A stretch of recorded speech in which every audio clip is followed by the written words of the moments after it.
পাহাড় আর জঙ্গলে ঘেরা একটা ছোট্ট গ্রাম ছিল। নাম ছিল অন্ধারিয়া। নামের মতোই গ্রামের চারপাশে সবসময় একটা অদ্ভুত অন্ধকার আর নীরবতা বিরাজ করত। গ্রামের এক কোণে ছিল একটা পোড়া বাড়ি। অনেক বছর আগে সেই বাড়িতে থাকত এক রহস্যময় বুড়ি। গ্রামের লোকেরা বলতো সে আসলে একজন ভয়ঙ্কর ডাইনি। বুড়িটাকে কেউ পছন্দ করত না, কারণ মাঝরাতে তার বাড়ি থেকে অদ্ভুত মন্ত্রের শব্দ শোনা যেত। মাঝে মাঝে দেখা যেত বাড়ির জানালায় লাল আলো জ্বলছে।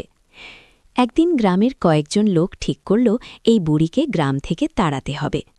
সেই রাতে তারা সবাই মিলে বুড়ির বাড়িতে আগুন লাগিয়ে দিল।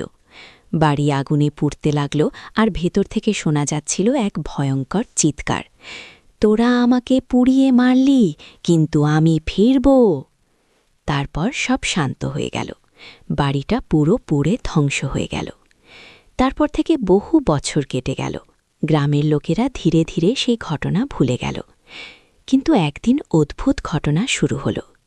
রাতে গ্রামের লোকেরা শুনতে পেল জঙ্গলের ভেতর থেকে একটা ভয়ঙ্কর হাসি, হা হা হা। প্রথমে সবাই ভাবল কেউ মজা করছে, কিন্তু কিছুদিন পরে গ্রামের গরু ছাগল অদ্ভুতভাবে মারা যেতে লাগল। কেউ বুঝতে পারছিল না কি হচ্ছে। গ্রামের রাহুল নামে এক যুবক ছিল। সে এসব কথাই বিশ্বাস করত না। একদিন রাতে সে তার বন্ধু বিকাশকে বলল, চল আজ রাতে জঙ্গলে গিয়ে দেখি। বিকাশ একটু ভয় পেলেও শেষ পর্যন্ত রাজি হল। রাত প্রায় 12টার সময় তারা দুজনে একটা টর্চ নিয়ে জঙ্গলের দিকে গেল। চারদিকে ঘন অন্ধকার, বাতাসে গাছের ডাল দুলছিল। হঠাৎ তারা দেখল দূরে একটা লাল আলো জ্বলছে। বিকাশ কাপা গলায় বলল, ওটা কি? রাহুল বলল, চল কাছে গিয়ে দেখি। তারা ধীরে ধীরে সেই আলোর দিকে এগোল। কিছুক্ষণ পরে তারা একটা পুরনো পোড়া বাড়ির সামনে এসে দাঁড়াল। এটা সেই বাড়ি যেখানে সেই ডাইনিকে পুড়িয়ে মারা হয়েছিল। হঠাৎ বাড়ির ভেতর থেকে একটা শব্দ এলো, খেয়ে এসেছে। রাহুল আর বিকাশ একে অপরের দিকে তাকালো।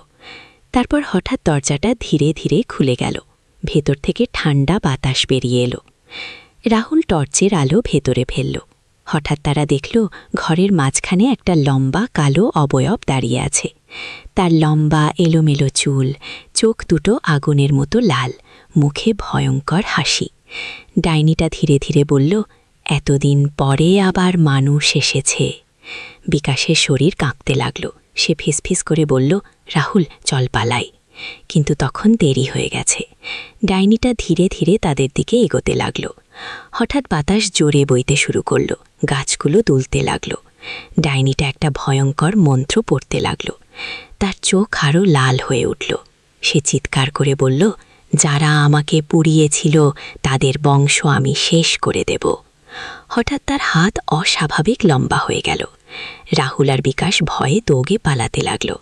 পেছন থেকে সেই ভয়ঙ্কর হাসি শোনা যাচ্ছিল, হা হা হা, পালিয়ে কোথায় যাবি? তারা দৌড়াতে দৌড়াতে গ্রামের দিকে চলে এলো। দুজনেই হাঁপাচ্ছিল। পরদিন সকালে তারা সব ঘটনা গ্রামের লোকদের বলল। সবাই ভয়ে চুপ হয়ে গেল। একজন বৃদ্ধ ধীরে ধীরে বললেন, আমরা যে ডাইনিটাকে পুড়িয়েছিলাম মনে হয় সে ফিরে এসেছে।